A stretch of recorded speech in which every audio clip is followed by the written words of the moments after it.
I'd like to continue my introductory remarks with a few more comments about the reference handbook. Here is the table of contents, and as you can see, it begins with a discussion of units, which I'll talk about in a minute, then conversion factors, then ethics, safety, etc., and a number of topics related to the knowledge areas. However, this table of contents doesn't correspond to the list of knowledge areas, the 18 knowledge areas which I mentioned exactly. There isn't an exact correspondence between them. For example, there's no section here specifically on hydraulics and hydrologic systems.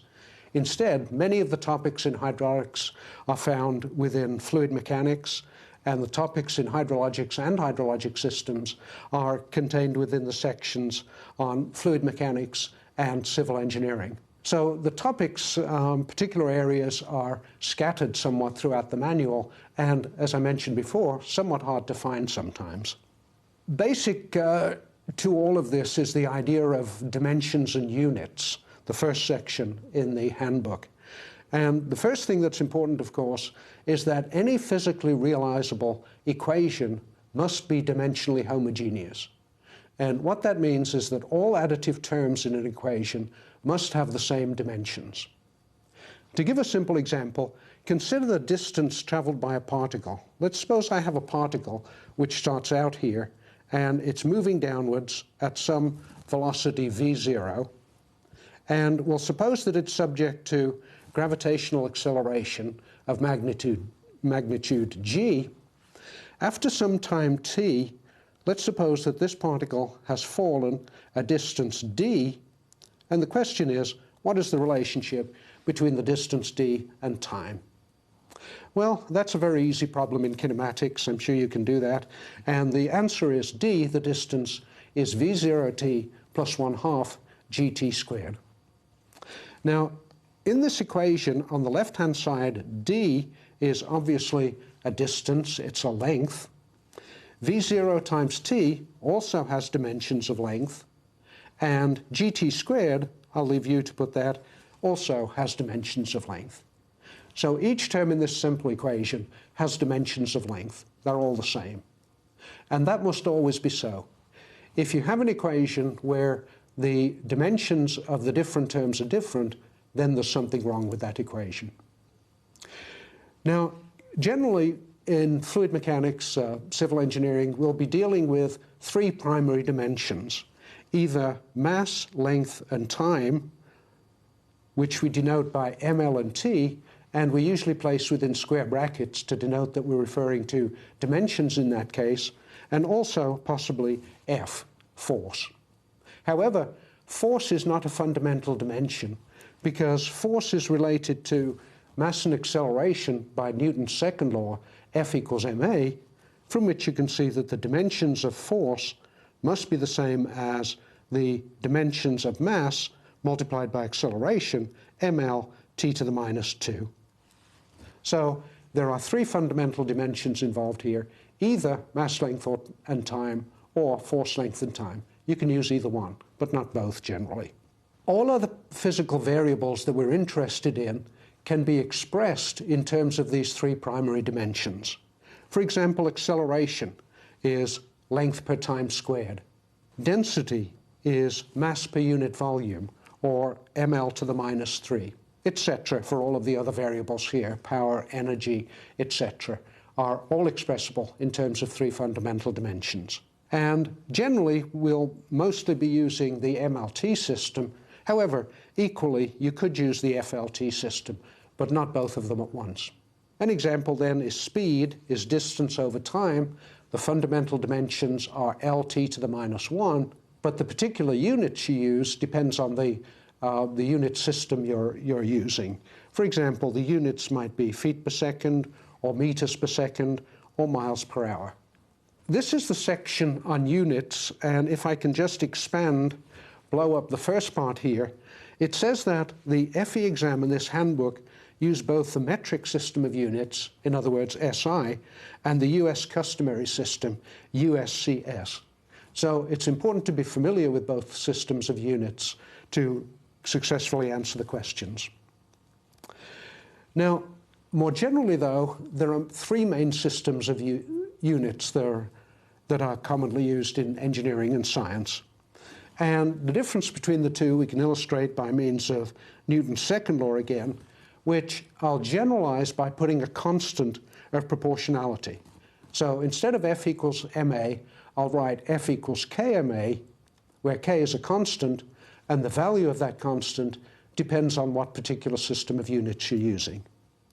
So firstly, the metric system, or SI units, we put k equals 1, and we define 1 Newton as the force which gives an acceleration of 1 meter per second squared to a mass of 1 kilogram.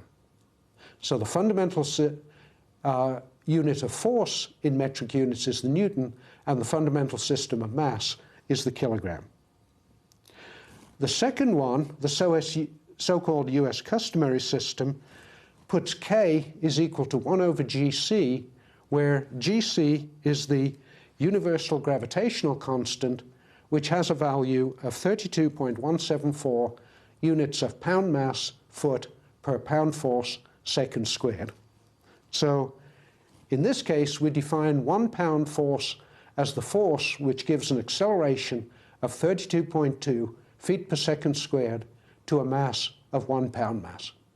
So the unit of force here is the pound force, and the unit of mass is pound mass, with subscripts F and M attached there to differentiate between the two.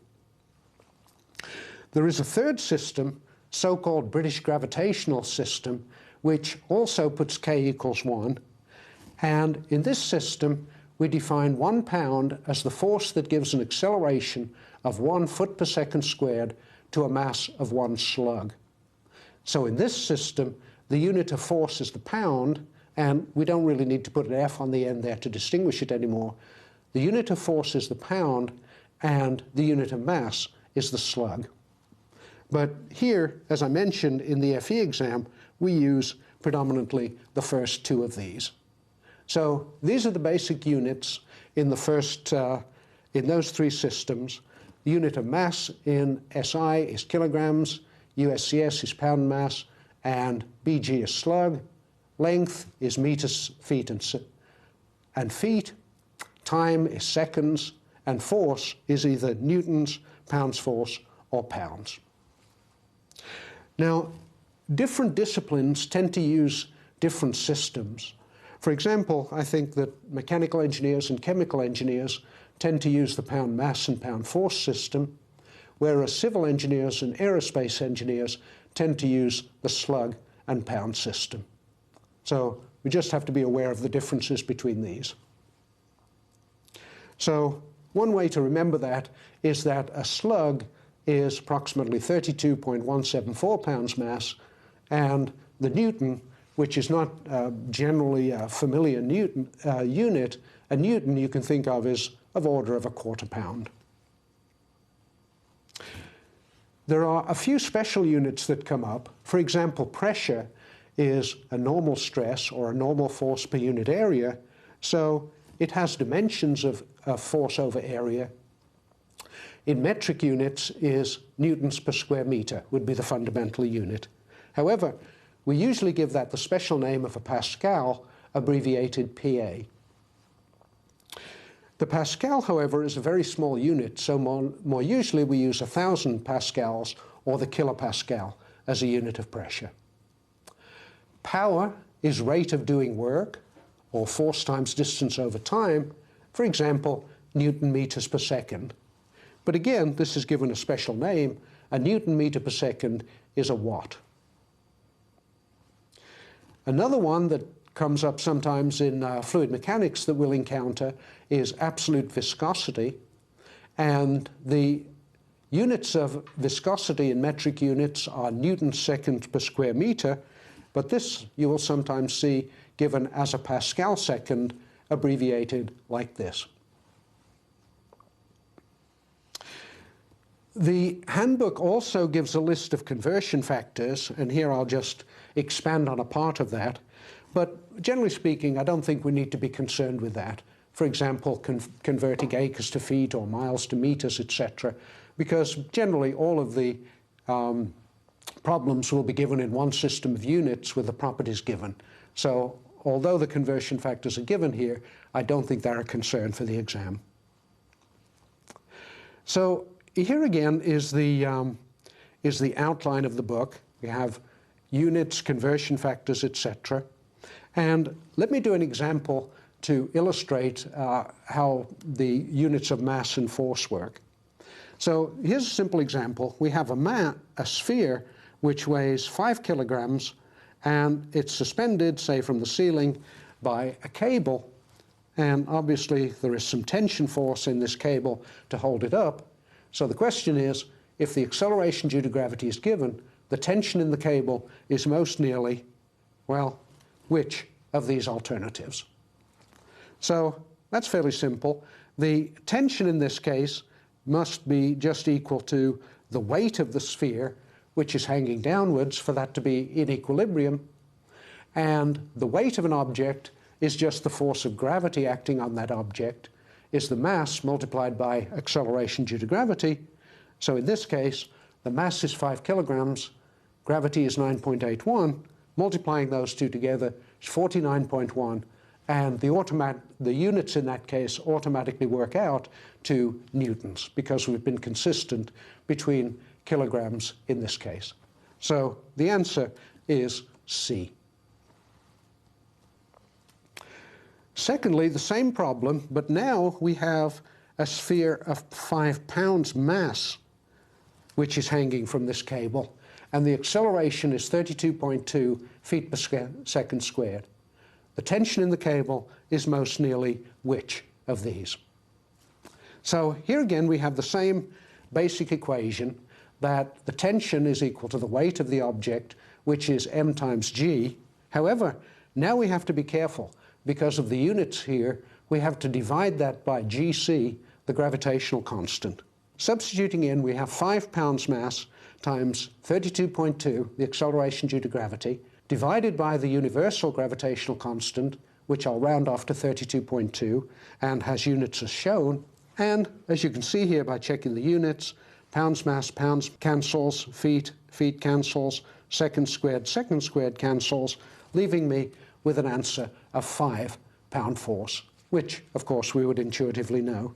So the answer in that case is 5 pounds force. So this is just an illustration of where you have to be careful with the units when you're using the US system. This concludes my brief overview of the exam and some issues involved with units, and beginning next time we will start a detailed review of the technical aspects of the different knowledge areas.